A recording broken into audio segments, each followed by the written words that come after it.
Hello, I'm Marilyn Neese and I am the Executive Director of SAHARA. And hello viewers, I'm Dr. Rubina Najib, the President of SAHARA. So Marilyn, why don't we let the audience know about the mission and the future vision of SAHARA? Yes, SAHARA is where compassionate, caring professionals serve survivors of all forms of abuse in the South Asian community with culturally sensitive and linguistically specific services. We're especially pleased with our transitional living home, which is a safe shelter where survivors are fully supported for up to 18 months with case management and all the survivor services that you will hear about in this webinar. They're provided by a whole team dedicated to getting each person to safety and focused on their own life goals, which SAHARA helps them to achieve. Everything SAHARA does for each of our clients is at no charge. Everything is free for people who call us, which is why it's so important to support SAHARA. None of this is possible without our wonderful donors who keep the hopes of our survivors alive. So true, Marilyn. And thank you, Marilyn, for beautifully articulating the mission of SAHARA and the compassionate work that SAHARA does for the South Asian community in Southern California. So SAHARA's future vision is to reduce barriers and provide these survivors with a comprehensive array of services so they can ultimately become self-sufficient and be properly integrated in this country where they can still retain their glorious heritage as they slowly adapt to this culture. Our aim is to transform the lives of our survivors from just not surviving, but thriving in the South Asian community in Southern California. So we are very excited to initiate an bold initiative, which is termed the Accelerated Integration Initiative. So some of the crucial goals of this initiative is education enhancement. SAHARA understands and recognizes the universal need of intense educational as well as career counseling and coaching leading to financial sustainability and pathways for competitive employment. We're also focusing on research area related to domestic violence, where we can make data-driven improvements in the services we provide for our survivors. We're very excited to partner with USC professors. One of them is part of the USC Global Health Initiative.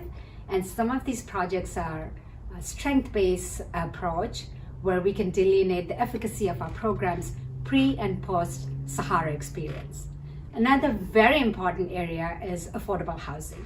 As Marilyn had talked about transitional living home, where our survivors can stay there for 18 months, but we have to eventually transition them from that transitional living home, and we want to provide them with secure, affordable housing from where they can reclaim their lives, but we want to provide them in an environment that is safe, stable, and secure. So affordable housing is crucial for their success also. We also provide excellent mental health services for our survivors so that they can learn therapeutic interventions, which are evidence-based practice so that they can heal their souls. We also provide excellent guidance for legal representation and understanding for our clients who have domestic violence experience. So for all this initiative, we are starting this two-part webinar where we will be exploring and illuminating the key issues related to the final success of our survivors.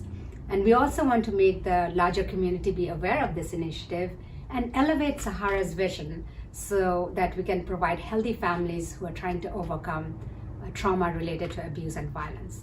Lastly, we want to thank our sponsors and donors for contributing immensely for the success of SAHARA. We're very pleased to present to you the first of 3 components for success for domestic violence survivors: the importance and the impact of education for career preparation, on legal understanding for immigration and family law, and finally for ongoing mental health. Enjoy the webinar. We look forward to hearing from you. Thank you.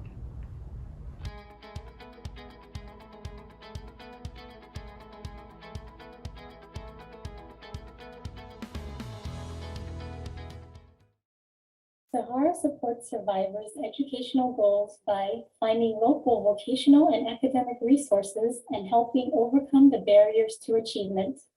This is supported by providing bus passes, driving lessons, access to childcare, and where possible, assistance with books and fees.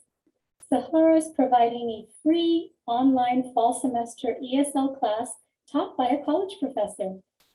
Through donations, SAHARA provides free communication equipment such as iPads and Chromebooks for online educational courses, job applications, and media and legal messaging.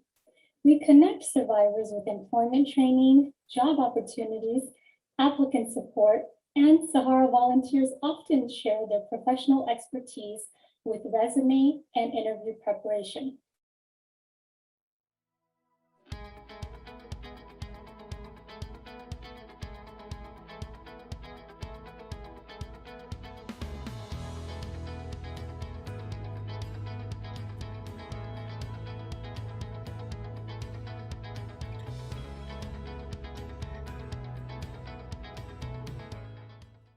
Hello, viewers. Welcome. I'm Dr. Rubina Najib, the co-president of SAHARA. This segment of the Accelerated Integration Initiative webinar will focus on why there is a need for intense career and educational counseling and coaching for survivors of domestic violence so they can not only survive, but thrive in this society. I am really excited and honored to have amongst us Sona Shah, the founder of My Private Professor. But before I introduce her formally, I have to mention that her passion and drive for domestic violence clients have stretched for so many years. She was the vice president of SAHARA, and her dedication to this cause is unparalleled.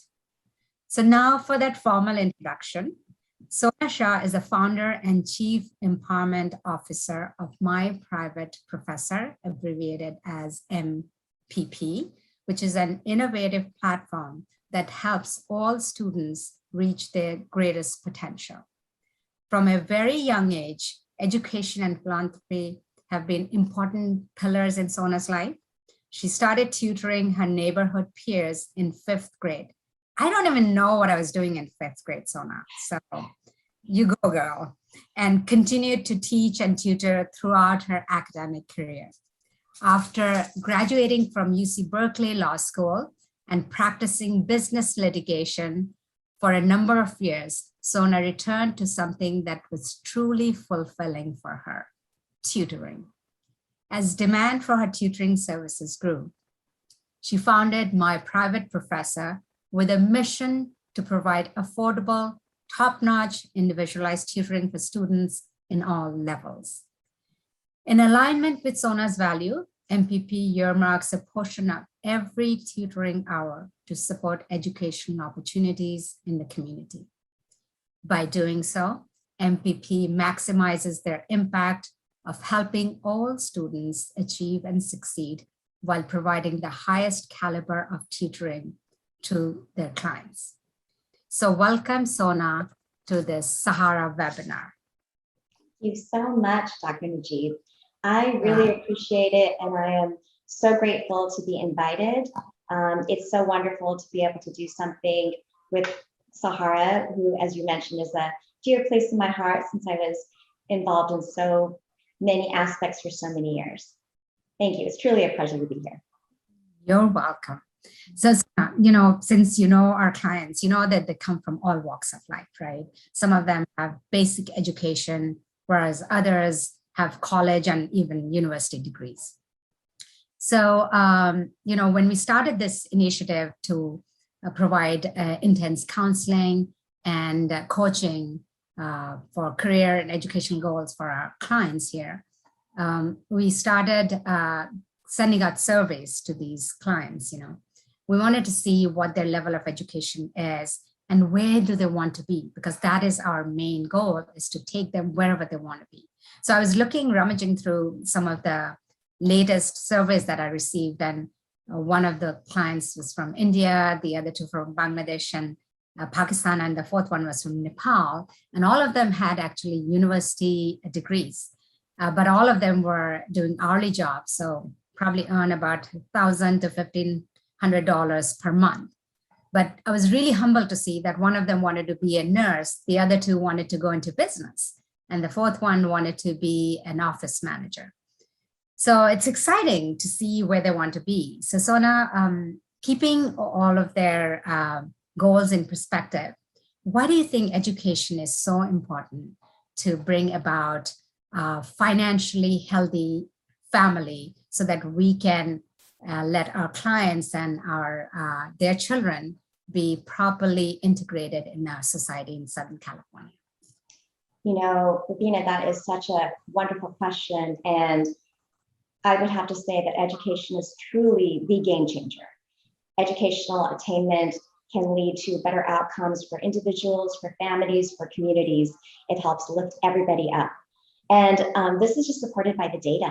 So when you look at educational attainment and you look at how much money somebody is able to earn on average, like median income, you will see that if a person has not achieved their high school degree or GED, their average is about a little under $28,000 a year. If they did complete high school, it's about $7,000 more. But if they completed their college degree, they can make up to 2 times as much or even more than what they would have made if they didn't complete their high school degree. So talking over $54,000. And as you can imagine, as they continue on their trajectory educationally with master's degrees, graduate degrees in different subjects, professional degrees, their potential income is even that much more. Now that's just for 1 year. So imagine if you compound that every single year, and you can really appreciate how, you know, it really impacts how much money they're going to be able to make in their whole lifetime's earnings. And when we see, Ravina, that there are opportunities for community colleges, for public schools, financial aid, different types of grants, you can see that it truly is a very wise and prudent investment to focus on going as far as you can educationally, because it really does impact financially where you're going to be.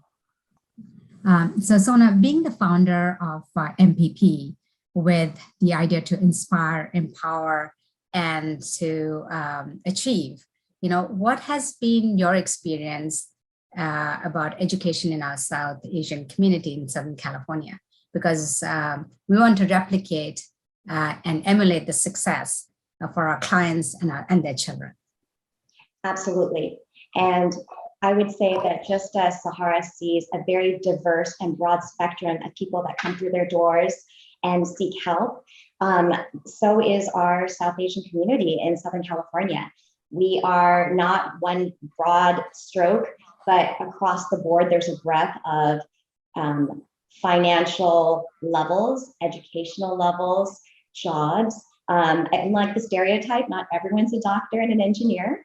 So you do get to see that broad range of individuals that are coming from all walks of life.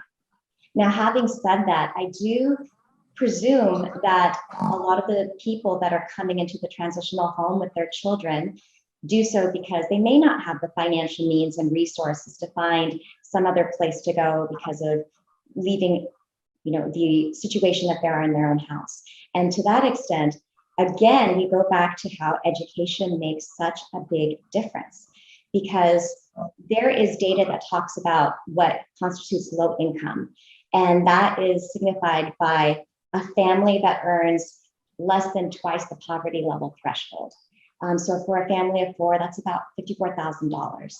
And the data will show that if you look at families, there are 79% of the families in the US where the parents do not have a high school degree are considered low income. And you compare that to where parents have at least a college, some level of college degree or education at the college level or higher, and that drops significantly to 27%. So you can really see that education helps not only the individual, but it transcends to impact the family as well. And, you know, the ability to be able to lift up somebody with education also will impact their children. Yeah, you're so right, you know, and when you give these numbers, then you can see what a big difference education makes, you know. So, you know, as you've seen with our clients, you know, we always have this funny comment we make that Sahara serves clients from womb to tomb, you know. So we have clients who come as adults and they have their children. Some of them could be preschoolers, where others are adolescents, you know, and we also cater to older adults. So, and then when they come to a transitional living home, they can stay there for 18 months, where they're provided with the basic necessities of everyday living. So, but we also know that some of our clients have problem with language, barriers of that, and education. So we're very excited with this initiative that we're starting a free online ESL class. And later on, we're going to add 2 more classes for computer skills, as well as basic and business math, you know. So we can provide this free online service to all our community members in semester format, you know. So my question to you is, does education differ with age and with generation about how they learn and what they learn? I love this question because it definitely does. And the biggest issue is it depends where you are and where you want to go and where in your life you are. So if you can imagine with young students, what education means to them is learning the foundation fundamentals of math and English, science, so that they can really build their skills and to do well in school. When you fast forward and you go to high school students and even college students, their focus is going to be still more refined, but focusing on trying to help them excel and get into college or graduate school. So that could be taking specific classes, taking some of these high impact AP or additional classes that could kind of make them look that they have more of a robust resume for school and test prep. And then you look at the older clients, and the older clients reminds me more of what you're talking about with people from Sahara that are taking some of these classes. And for that, now the spectrum of what they're doing is a lot more broad. So I think what we've seen is there's a lot of people that they are entering the job market for the first time. They are trying to learn a new skill. Some have been on a career path and they would like to switch. Others maybe had a degree before but weren't using it here, and now they're trying to find a space to where they can actually make some type of a living and support themselves and their family, which I know we resonate with so well with our clients.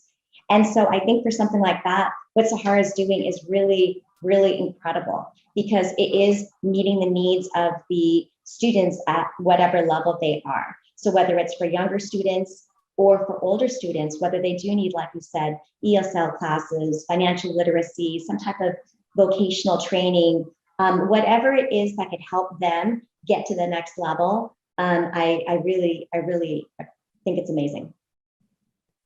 Thank you for saying that. So my next question to you is, you know, what are some of the priorities, most important priorities for somebody who's seeking educational opportunities? What would you say those are? For the priorities, I would say there's 3. And I would say the first one is just to get access. I think that it's really important that we take advantage of the resources that are out there. So if you're younger and you're in school, take advantage of what the curriculum can offer, what some of the counselors can offer, the teachers can offer. If you are in a school where maybe the curriculum is not as robust, seek outside help, use external support systems and resources like Khan Academy. There's many things like that. When you're older, I would recommend you take advantage of the resources that are out there. It could be for graduate school, college, whatever they're looking for, vocational classes, or in a sense here, community classes like Sahara, what they're offering to try to support. I think that being able to get access to that is like the first step. I would say that the second step would be really to just get help. I think that we need to combine all of these resources with some type of live support. And I know there's teachers and there's professors and there's people out there, but the one-to-one ratio of trying to get some type of help is really critical. So whether that's having a mentor that can work with you to make sure that this is where I am and this is where I want to go, can you help me get there? To having a colleague that just wants to nudge you forward, to taking advantage of some resources like some extra tutoring. And I would share that there's nonprofits that do this, there's companies that do it, but there are tutoring support for almost every single subject. And there are so much data and studies that support that. One-on-one tutoring leads to learning outcomes, improvement in across all subjects, especially if it's frequently done.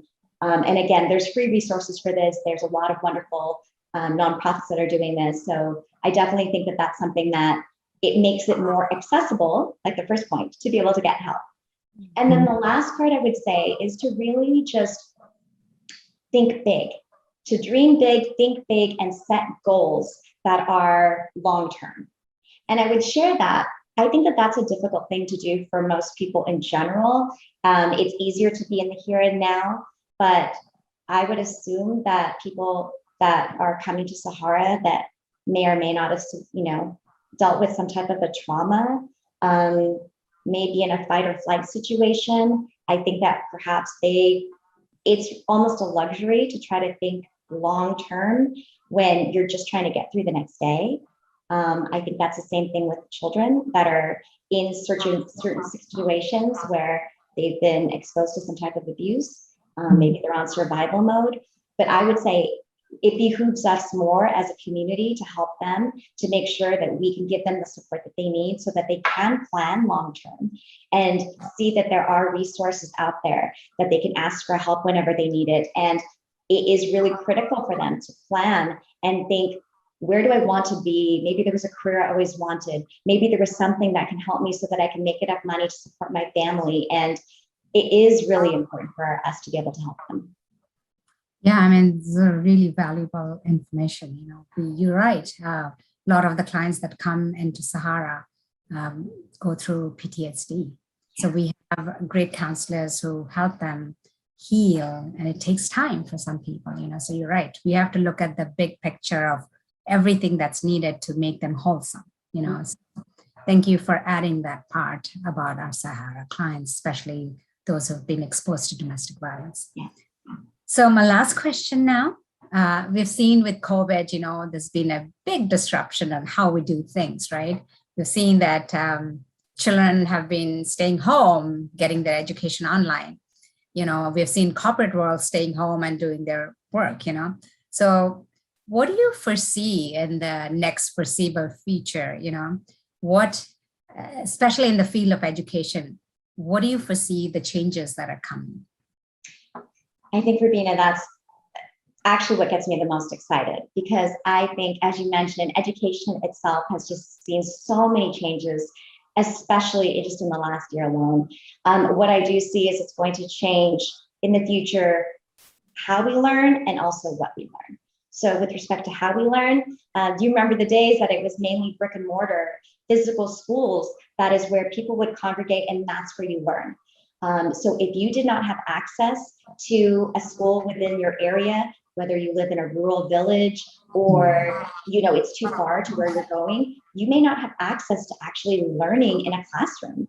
And if you are sick and you can't go to school, you just don't learn that day. So I think that was something that has changed, and it has been accelerated because of COVID. And so now we are seeing so much more of this online support network and online learning. And to me, that actually gives me a lot of hope, because I feel like that brings us a little bit closer to educational equity, because now it doesn't matter where you live, what your zip code is, to have access to some of these schools, or to get the support of a tutor, for example.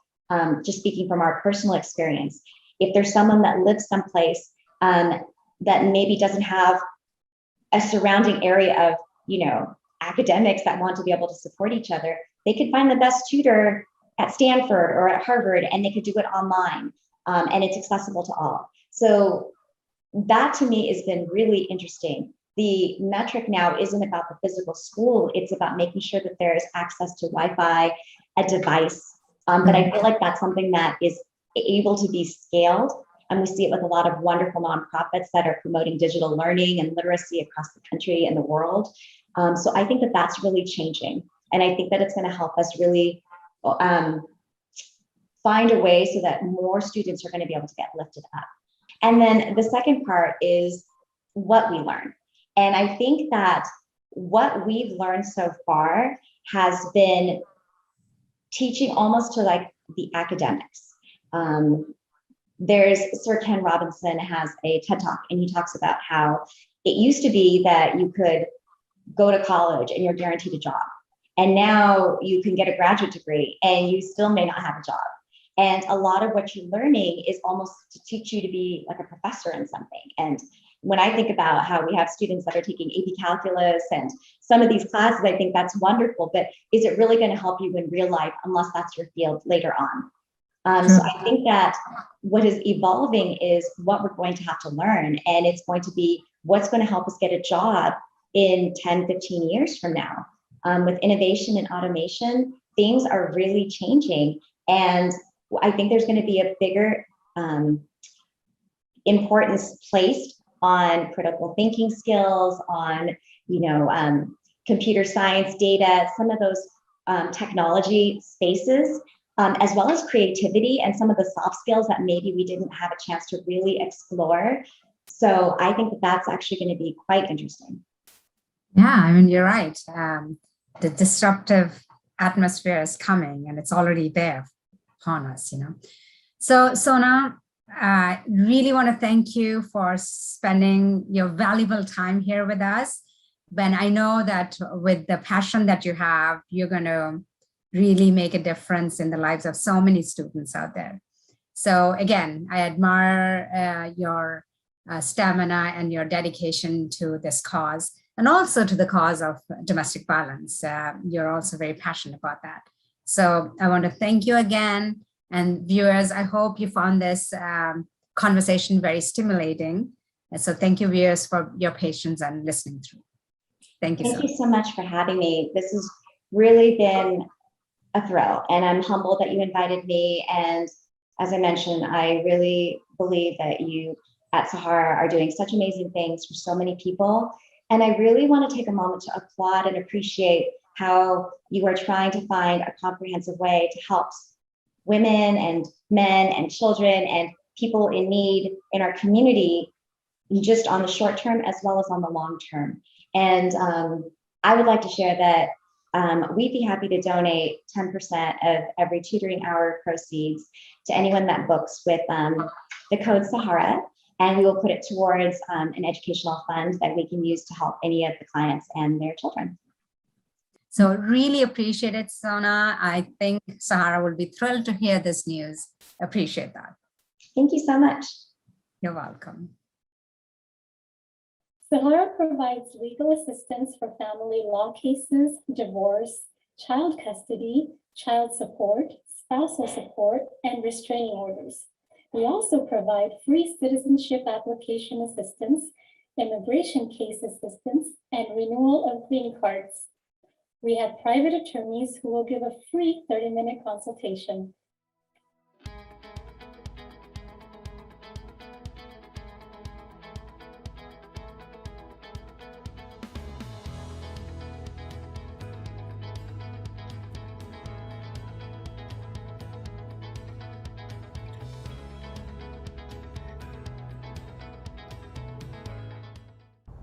Welcome everyone to SAHARA's Accelerated Integration Initiative webinar. We are joined by Jessica Kronstedt. We are honored to have her. She is a Deputy District Attorney at the County of Los Angeles District Attorney's Office. And just a little brief background on Ms. Kronstedt is that she's currently assigned to the Sex Crimes Division, where she prosecutes child sexual assault cases. In her previous assignments, she has prosecuted a variety of crimes, including domestic violence, sexual assault, criminal threats, robbery, stalking, and even animal cruelty. Now, she is currently the president of the Women's Lawyers Association of Los Angeles, otherwise known as WALALA. She's a guest lecturer at California State University at Fullerton, as well as the California State University at Los Angeles. She is acknowledged by Los Angeles Magazine as a rising star in public interest. It's pretty cool. Thank you. Thank you. Ms. Cronstead received her Bachelor of Arts from Yale University, where she was varsity volleyball team. Yes. Yeah. Yes.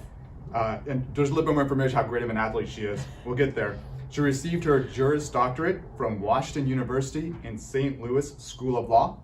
After graduating from law school, she worked as a litigation associate at Latham & Watkins and as a staff attorney at Bedsedic Legal Services. Ms. Cronstead also serves on the President's Task Force on Racial and Social Justice for the Los Angeles County Bar Association and on the Attorney Civility Task Force for the California State Bar. She also has run in and successfully completed five full marathons and 3 half marathons. Now I have to say, I'm a runner myself, but I have not completed 1 marathon, and supposedly I'm a quote-unquote runner since high school. Welcome, Ms. Cronstead. How are you today? I'm well, thank you. Thank you for that wonderful introduction, Midgie. That was really over the top, and I'm very honored to be here, and I'm really honored to participate in this extremely important program with SAHARA today. Well, thank you so much for joining us. It is an honor. You know, I feel like Ellen DeGeneres or Karan Johar with, Chai from India here. Got my cards here, got my notes, I'm good to go. Let's go back to what you do. Based on your experience in sexual assault cases and domestic violence cases, one thing that people want to know is, how does that connect in regards to the district attorney's office? And tell us more about that. Sure. So one of the ways in which domestic violence cases originate is, in terms of how they come to the office, is there's a couple of options. One is there is an arrest that is made. So for example, a suspect has hit or abused the victim, and the victim calls the police, or a neighbor calls the police respond, and the suspect gets arrested. A case would then come to our office after an arrest was made and a report was written, and that would be presented to us. Another way that a case may come to us is that a victim herself or himself may go to a police station and make a report there and tell police officers that her or his abuser. I'm actually going to stick with her, understanding that men, of course, are victims of domestic violence, but for these purposes, I'm going to use the term her. Got it, thank you. With the understanding that this is what her abuser has been doing to her for, say, a year, or the last 5 years, or the last 10 years even. And then when that report is prepared, a detective will then take that report and bring it to the district attorney's office, and someone like myself, or someone who is in a unit that prosecutes domestic violence cases, will look at that report and decide whether it is something that can or should be filed. So those are a couple of ways in which domestic violence cases can originate. I would also add that within the district attorney's office, within each branch, there is a unit called the Victim Impact Program, whose primary focus is on domestic violence and sexual assault cases. And in some branches, it's both child and adult sexual assault, and some it's just adult sexual assault. But typically with domestic violence cases that are at the felony level, at least, because they're so important and because they're so serious, and the consequences either are currently or could be so severe, so dire for the victim, we have people who are in these specialized units who handle pretty much exclusively these cases, and who have had the experience as to how to handle them, how to talk to victims, how to put on a trial, how to put on a hearing, and also how to settle these cases. So when you connect with the victims, do you engage in the trauma-informed approach? And tell us more about that, if that's what you do. Sure. So it's not always that we get to engage with victims right from the beginning. We oftentimes are presented simply with a police report and perhaps some photographs of a victim's injuries, or maybe there's a tape of I'm using tape, look how old I am, but an audio recording of a 911 call, either by the victim herself or by a neighbor who perhaps hears screaming all the time. So it's not always that we get to engage with the victim from the first time that a case gets filed. However, if a case gets filed, and I will go back to that in just a second, but when I first meet a victim, which can be when I am calling her to give her an update on what has happened with her case, or when I am trying to set up a time to talk to her before she has to come to court to testify at a hearing or at a trial, and I hope that isn't the first time I've met her, but sometimes that's how it works. Right. I try to approach this in a way that I am not here to save the victim. I want to listen to everything that she has to say, because I think that a lot of victims, part of their abuse, part of what they have suffered is they've been in a relationship for a long time with an abuser that, even though this person may have done really terrible things to her, she still has a very deep care for this person and doesn't maybe want that the worst thing in the world happens to this person. She might not want that this person spend the rest of his life or her life for 5 in prison, or even 5 to 10 years in prison. So when I speak to a victim, I want to hear her trauma. And if she knows it, I want to hear the trauma that her abuser maybe has faced, because that gives me a more comprehensive picture of what kind of prosecution this is going to be, what kind of hearing I'm going to have, and if I'm going to settle this case, what disposition or what settlement agreement makes the most sense. Well, that you've certainly taken into consideration the family aspect of it. Yes. That's great to hear. So you mentioned about if there's sufficient evidence to prove the case. What happens when a case is filed? Sure. What happens, and again, if we are lucky enough to be able to talk to a victim at the time of filing, and I will tell you, in my experience handling these cases, to the extent I could, just logistically backing up, it's usually in the form of a stack of paper that comes in with the police report that I will read, and the police report will hopefully document what the victim has told a police officer, or what a neighbor has told a police officer, or in some cases what a child who has witnessed this abuse has told a police officer. And when a child is reporting what the abuser is doing to his or her mom or his or her sister, or that is very powerful, because when trauma is happening in the presence of children, that of course shapes what they see in their lives. So when I read a police report, I obviously want to know who is the person who is reporting what has happened. And if it is the victim herself, I want to know what has happened most recently, either 2 days ago, 5 days ago, and what happened 10 years ago. Was there a broken bone? Was there any time she went to the hospital? So I read the report. I will look if there are photographs, and there aren't always photographs, because sometimes injuries aren't visible at the time of the abuse, or that would happen a week ago and the bruising has healed. So if there are pictures, I want to look at pictures. But what I try to do is, and every DA is different, of course, but typically who brings the case is the investigating officer. So the police officer who's going to be handling this case going forward, meaning if I need evidence from this person, that's the person I'm going to contact. It could be a he or a she, but it's a detective typically. I will sit with the detective who brought the case to me, who said to me, is this a case that you're going to file? And I will call the victim with the detective there, because we don't want to make ourselves witnesses in our own cases. And I will ask her, well, what would you like?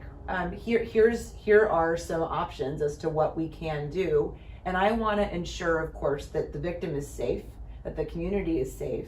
But I also want to ensure that if I do file this case, that she is going to at least come to the court proceedings, come to a hearing, come to a trial. And I find that doing that makes the person, even if what they want is not to have this person prosecuted, engaged at the onset. One of the things that we're so lucky at the DA's office that we have is a Bureau of Victim Services. And I've been lucky in sex crimes. We have a lot of advocates. We have representatives that we can work with from the immediate stages in a case to talk to victims, to engage with victims. And if I have that opportunity, I want one of them in the room with me as well, because these are people who are just more trained in the non-legal aspects of talking to victims than I am. But with respect to sufficient evidence, that can be in the form of another witness, say a child who has witnessed or a neighbor who has witnessed the abuser doing something to the victim. That can be a photograph of an injury. That could be hospital records that we may be lucky enough to have.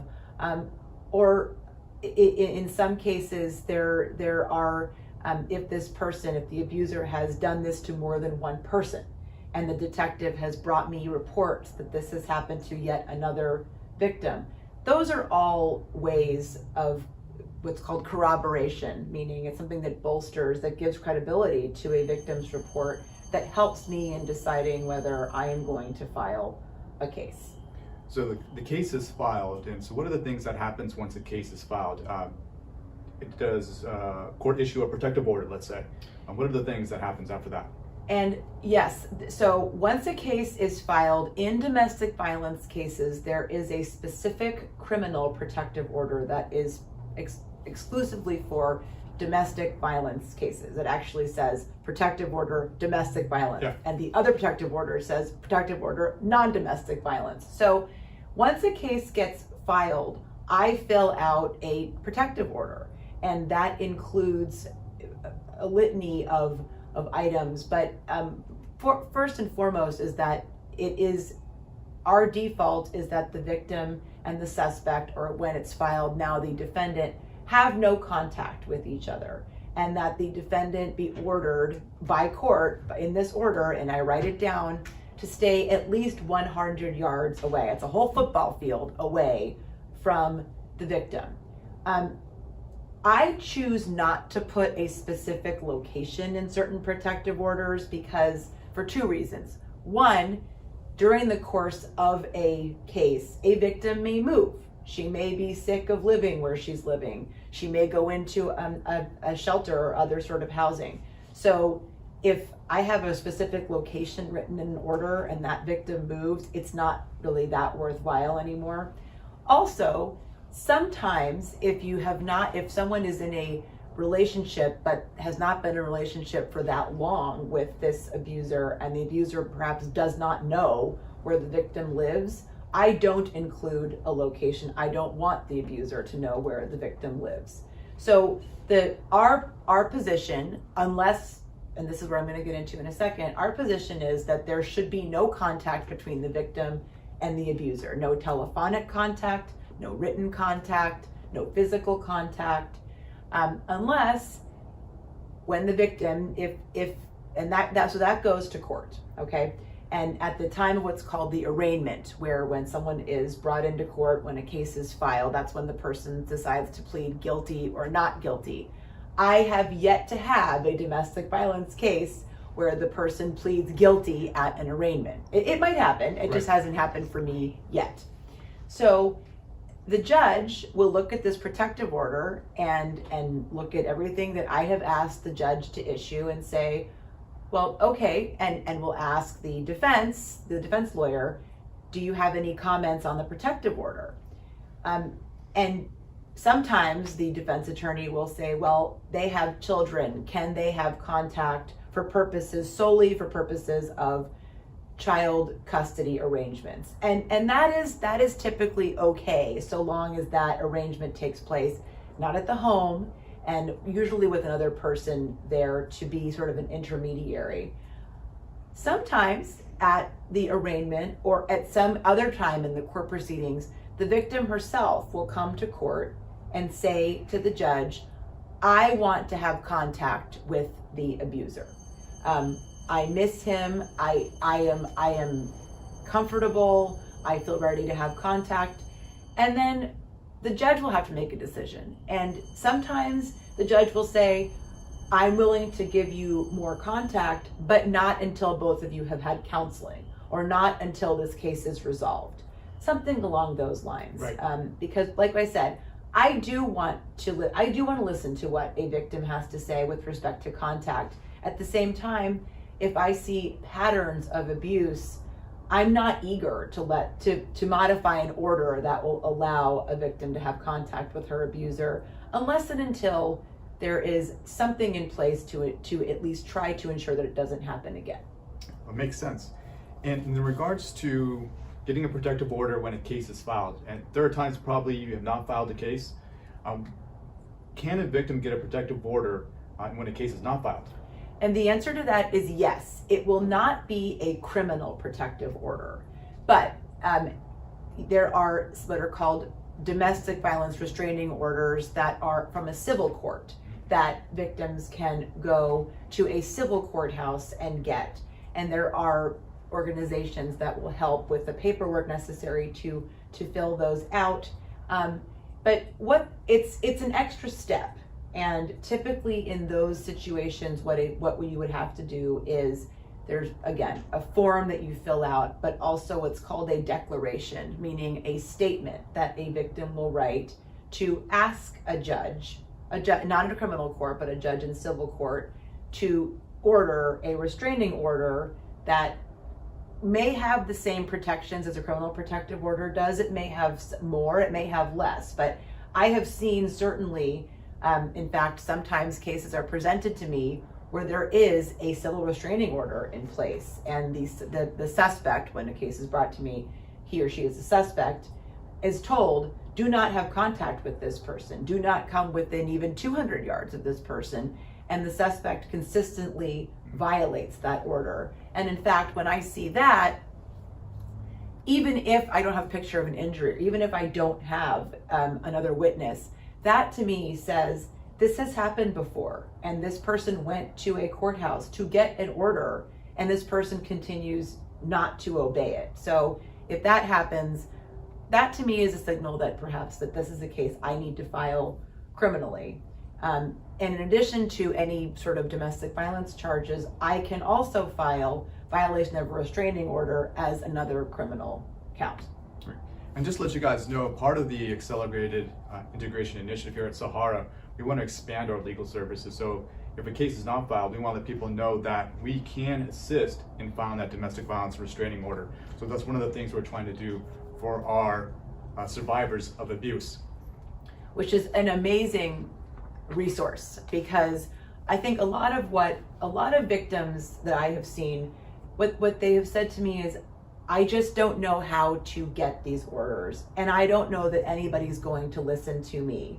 So even if the victim does not want to have a case prosecuted, the fact that someone has listened to her, maybe for the first time, even that is very empowering. So knowing that SAHARA exists for victims, knowing that organizations are out there to listen to you, is empowering, because people just are helpless at a certain point. And one of the hardest but most rewarding parts, I think, of prosecuting these cases is standing up for people to whom the justice system has been absent because they don't know how to pursue it.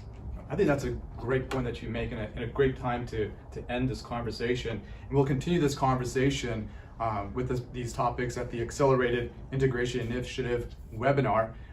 If you want to learn more about the criminal justice system, more about Ms. Jessica Kronstedt, she's available to us as a wonderful resource. And if you have any additional questions or concerns, please contact SAHARA. Our website is saharacares.org. Thanks so much. Thank you so much for Jessica. Hope you all had a good time, and see you next time. Thank you. SAHARA services for mental health include free in-house mental health counseling and case management. We provide free referrals to licensed professionals with South Asian languages and to partner agencies for licensed therapist appointments. SAHARA provides free safety kits and safety planning to anyone who asks. We also provide health services through partner agencies for free meal programs, free groceries, and free medical and dental clinics. SAHARA gives free personal protective equipment such as masks, hand sanitizer, wipes, and sunscreen.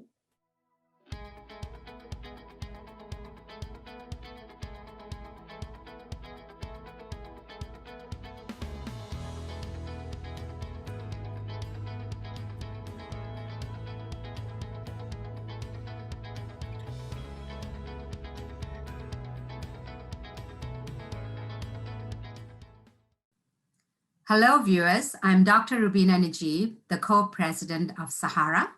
In this segment of the webinar, we will be focusing on domestic violence or intimate partner abuse and the mental health aspect of it. So I am really excited and honored to introduce to you Dr. Melissa Withers, who is an associate professor at the Keck School of Medicine in the Department of Preventative Medicine. She is based at the USC Institute on Inequalities in Global Health.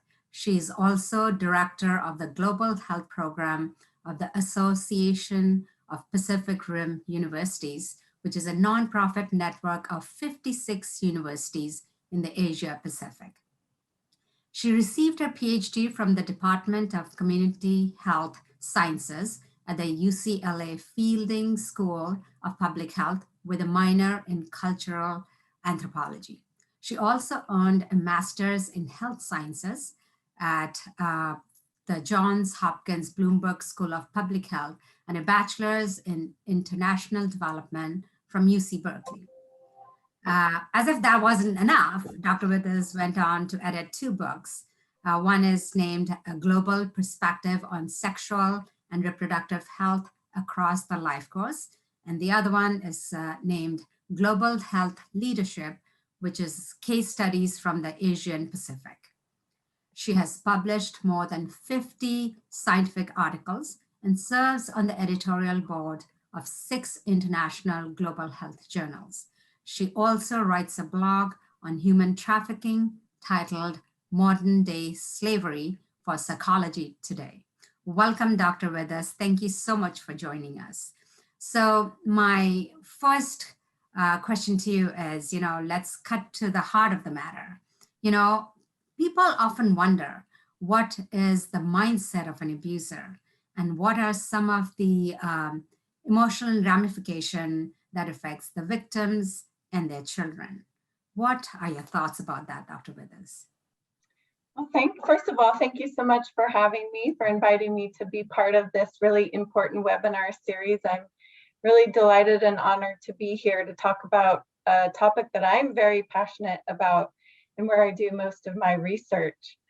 So we know from the research that when children witness violence in their homes, that leads to negative health outcomes and negative well-being outcomes later in life. So when intimate partner violence or family violence starts early, it often continues throughout the lifespan of someone. And we know in the United States that about 11 million women and about half that number of men who reported some kind of violence by an intimate partner said that they first experienced this before reaching adulthood. So what happens is witnessing family violence is a risk factor for being re-victimized later in adulthood. So then going on to experience your own abusive relationships as an adult. But it's also an important risk factor for becoming a perpetrator of this abuse in later in life among boys. So this is called intergenerational transmission of family violence. And so, of course, the personal consequences of this type of violence are devastating to an individual. It's actually really harmful for the entire family, including the children, and to our society, and it has a lot of costs. So the problem is that when someone witnesses this type of abuse in childhood, and it normalizes this abuse. But not only that, trying to think about the mindset of an abuser in your question, witnessing this type of trauma is associated with things like post-traumatic stress disorder, which can then lead to things like lack of control over your emotions, sudden outbursts of anger, difficulty concentrating, difficulty having relationships, increased risk-taking, substance abuse. all of which are also risk factors for perpetrating intimate partner violence. So I'm definitely not trying to excuse or justify this type of abuse on the part of the abuser, but I think it's helpful for us to understand that really the seeds of this happen very young in life, and therefore it's really important also for women, for mothers, to think not only of themselves, for those who are going through this type of abuse, to think about the impact on their children, both now, but also potentially for the rest of their lives. Yeah, you're right. And in my practice as a physician, I've also come across people who are victimized and go through abusive relationship. So one of the things I've noticed that when I see children, they have this whole gamut where, like you said, that some children might identify with the aggressor, and they might themselves become very oppositional and defiant. They might display a lot of aggressive behavior in school with peers. And on the other side of the spectrum, I do see children who sometimes are so introverted, they have severe anxiety and anxiety about safety and security. They don't have that at home. They don't find that at home. And a lot of them end up with depression, and like you said, PTSD, and substance abuse becomes a huge problem with these kids. And when I look at, we know that the mindset of a perpetrator is about power and control, right? So when a victim is constantly put down and constantly,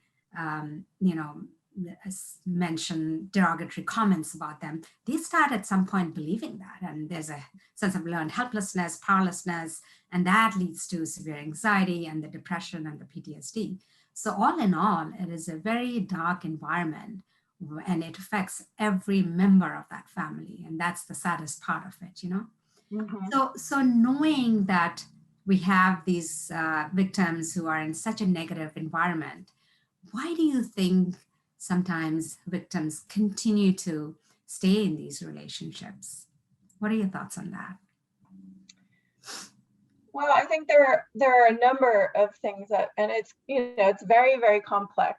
Obviously, it's not just one particular cause, but I think it's important to recognize again the impact of trauma on someone, and to recognize that survivors of abuse have their capacity to cope and their ability to process these emotional experiences are often overwhelmed by trauma. And this trauma can cause pretty significant and long lasting effects. So of course, every individual's experience is different, but certainly there are patterns of how trauma will later manifest in terms of coping skills. And sometimes these coping skills can almost be seen as survival strategies. So in even biologically driven survival strategies. So if we imagine someone living in a state of this heightened fear and anxiety and survival mode, that over time that can impact their perceptions of what is real, and it's hard for them to then distinguish between what's actually harmful and dangerous and what's not. And it also inhibits their ability really to look to the future. It's like they're living right now and in today. So these experiences of trauma can really shape an individual's sense of self, as you're mentioning, Mm-hmm. but also others and how they interact with others. So we have living in this crisis mode, they often distrust others. And so it's almost like this mentality of, well, at least, even though I'm being abused, at least I know what's happening. I know kind of where I am, where my place is in this family. And so that's one issue. I think a lot of people have heard about the terms fight or flight, right? For animals, survival instincts. Those are two of the most common forms of stress responses. But there's also a freeze response that's very well documented now in the literature, which is basically just you can't move, you can't get out of it, and that may cause someone to stay. And there's actually a fourth stress response that a lot of people have not heard of yet, which is coined fawn. So there's fight, flight, freeze, or fawn. And fawn can really be explained as this desire to make people happy, to be compliant, not to rock the boat, to be appeasing, trying to minimize any confrontation, any uncomfortable or dangerous situation. And this often happens, in these types of long-term traumas or abuse. And it can have a terrible negative effect on people's self-esteem, but also it can inhibit their desire to leave because they're in freeze and they don't know what to do, or they just don't want to rock the boat. And we also see this in some cultures, and I've done a lot of work with Asian immigrants in the United States around intimate partner violence. And what we find is that in some cultures, there's a value of, especially women, tolerating, or it may be seen as, persevering, just kind of until the abuse is so intolerable and so severe. It's almost seen in some cultures as better to stay and just kind of put up with things. There's more of there's ideals around motherhood and keeping the family intact, and a collectivist, like we're part of a community and it might be selfish for me to just leave. And so that creates a reluctance to seek help in these situations. And I guess the final thing is, I would say the third reason is that a lot of women don't know really that they are in an abusive situation. True. And so how would you want to leave necessarily if you don't understand that this is actually abuse? Right. And that's a great point you bring up, because, the South Asian culture, there's this patriarchal hierarchy and the social cultural schema of things, So there's this gender stereotypes that happen. So when parents raise their boys and girls, they provide very different strategies for boys and girls. Boys are raised with the idea that they are going to be more powerful, they are going to be taking care of their family. So there's a sense of authority that's instilled in them from a very early age. Whereas the woman whereas the little girl is raised as somebody who is going to be the nurturer, the caretaker. So more of a subordinate kind of role. Yeah. And then there's the other factor where they've been taught that whatever happens in the family stays within the four walls. And a virtuous woman cannot go out there and talk about what's going on in the house. There's a stigma associated with that. There is shame and guilt kind of. So that also, this socialization process itself causes a lot of reluctance for women to reach out. And then you talked about the immigrant family, right? When the immigrant family comes to this country, there is so much stress to begin with, stress about finances, jobs. So there is a difference between the stress of immigrant families where because of the financial constraint and getting to know the culture. So there could be conflicts between the husband and wife. We're not talking about that as abuse. What we're talking about is somebody who's controlling the other spouse, where they're threatening them that, if you don't do things the way I want it to do, I'm going to send you back, or, your kids are going to be taken away from you. So then she starts wondering about, is the intact family better for and the best interests of my children, And then there's this whole language and communication barrier too, right? And it's very daunting for them to pick up the phone and call somebody they have no idea. And there's a very negative connotation of shelters also in their mind, So there's just so many layers of reasons, why women don't reach out, and there's that silence that's created in this atmosphere, you know. So, Yeah. so what I've seen sometimes, you know, I know that women usually keep all of these things to themselves, you know, but I have seen, like, when we are going about in our daily lives, you know, sometimes we come across a colleague or a friend or a relative, we sometimes start doubting, you know, could they be going through any domestic violence kind of situation? But sometimes we feel uncomfortable approaching them, whether it be because, you know, this is not my business and that's their private life, and, you know, they know what they're doing best, you know. So what would be some of the red flags of people that we can come across where we feel like, wow, that could be domestic violence situation, so I should reach out? And how do we help these people when we come across them in social life?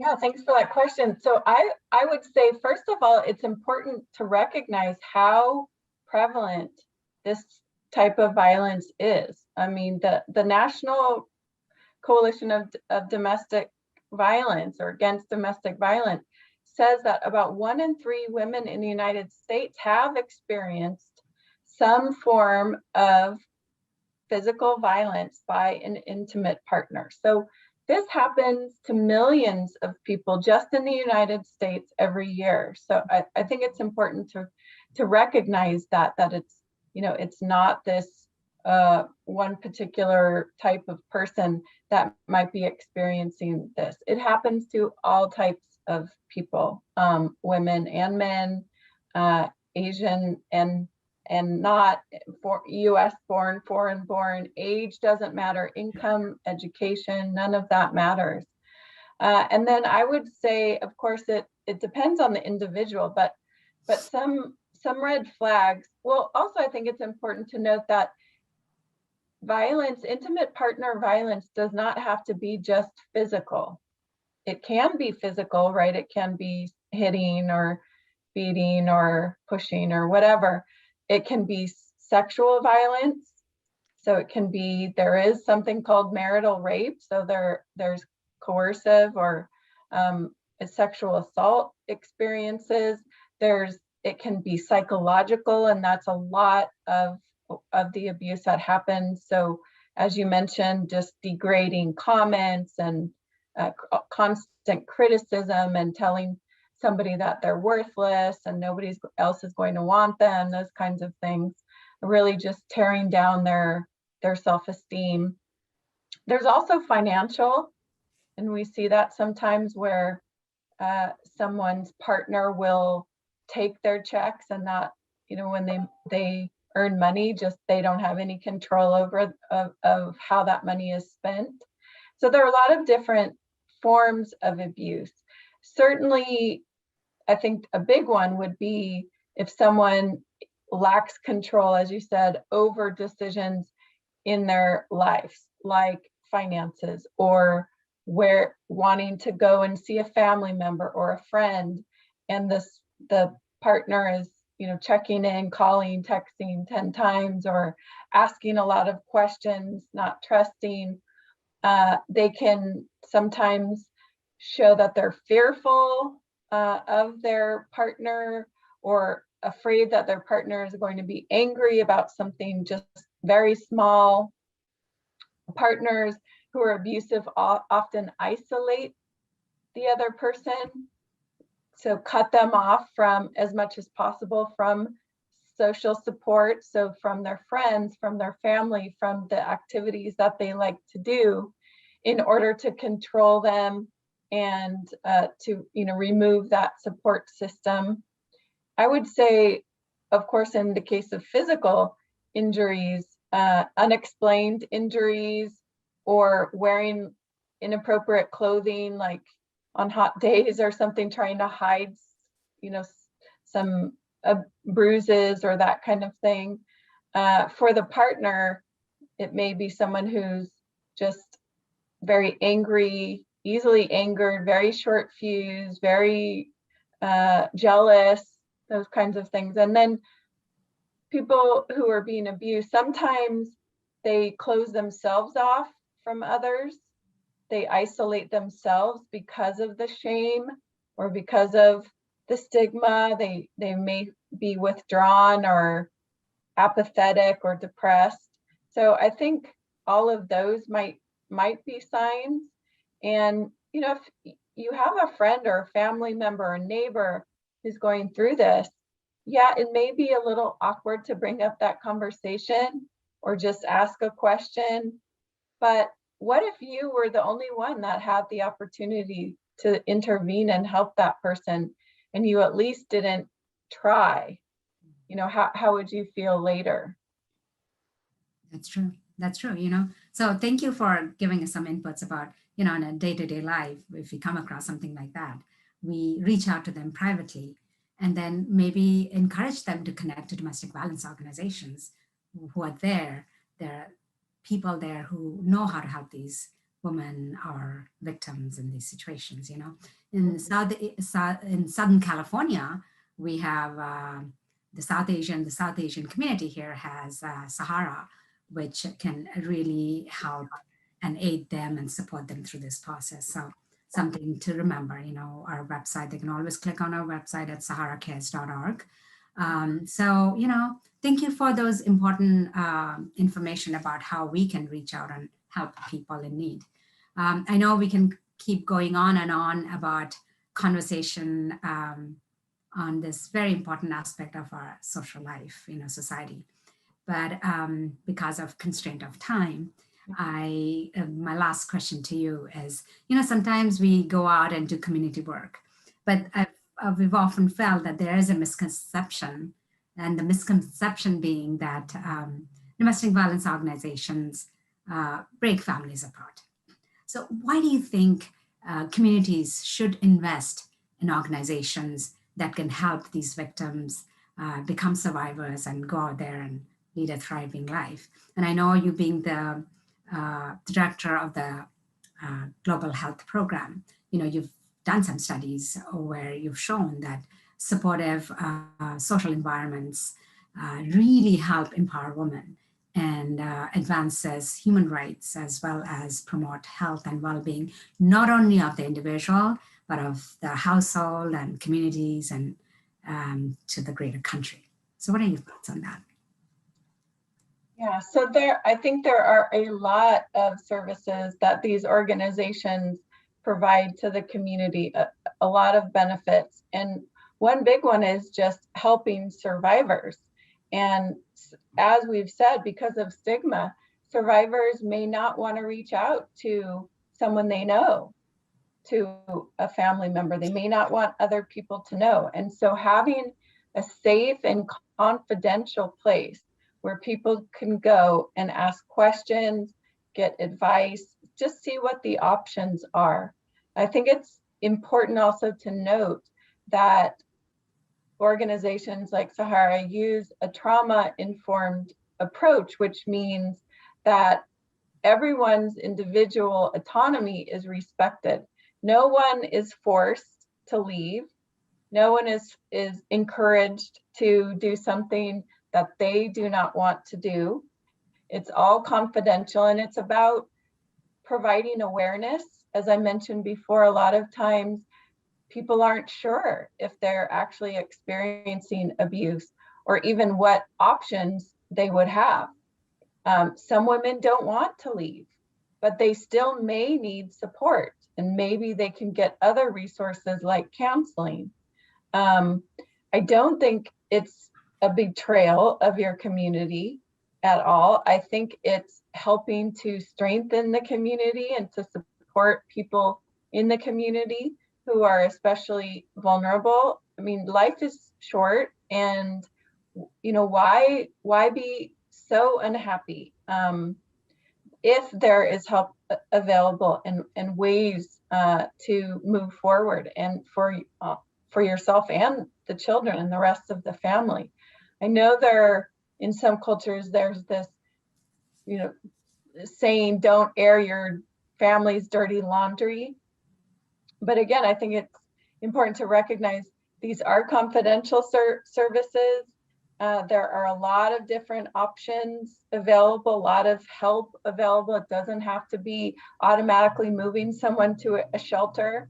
And as I was mentioning before, with trauma, sometimes survivors of this abuse don't really understand how this trauma has affected their brains and their responses and their worldview.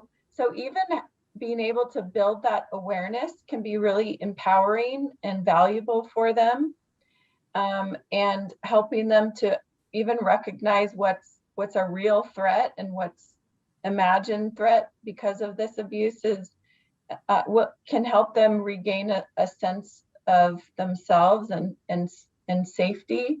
And then also, I think I would also like to mention that these organizations like SAHARA can also play a role in preventing this type of abuse through these types of webinars and community education. So it's hopefully can break that cycle for the next generation. So thank you for that hopeful message, where we see that investing in organizations like SAHARA, can lead to safer neighborhoods, safer communities, and safe lives, And again, I want to thank Dr. Melissa Withers for being with us. Thank you for your valuable inputs. And I know our viewers would be really happy to get this information from you. So really appreciate it. But before I go, I also want to thank Dr. Melissa Withers as well as Dr. Roxana Karim.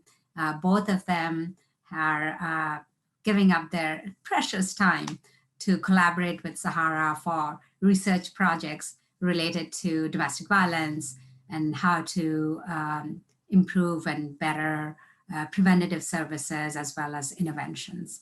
So we leave with a hopeful note that things will get better, hopefully someday. Thank you, Dr. Withers, and thank you, viewers. Thank you. So we are entering a very new, exciting chapter in SAHARA's history, but we cannot do this alone. We need the cooperation and the support of our community so we can bring this vision to fruition. So we want to thank the audience and the community for giving us this opportunity to talk about our bold initiative, which will transform the lives of our survivors, not only just surviving, but thriving through the Accelerated Integration Initiative. Right, Marilyn? Yes, thank you, Dr. Najib. And thank you, viewers, for joining our focus on why specific areas of knowledge and experience are crucial for abuse survivors to build a healthful, successful life for their families. We hope you'll join us next week, September 30th at 6 p.m. to hear the next and last three. If you'd like to know more about SAHARA services, please visit us online at saharacares.org or call our office at 562-402-4132. Thank you. Thank you.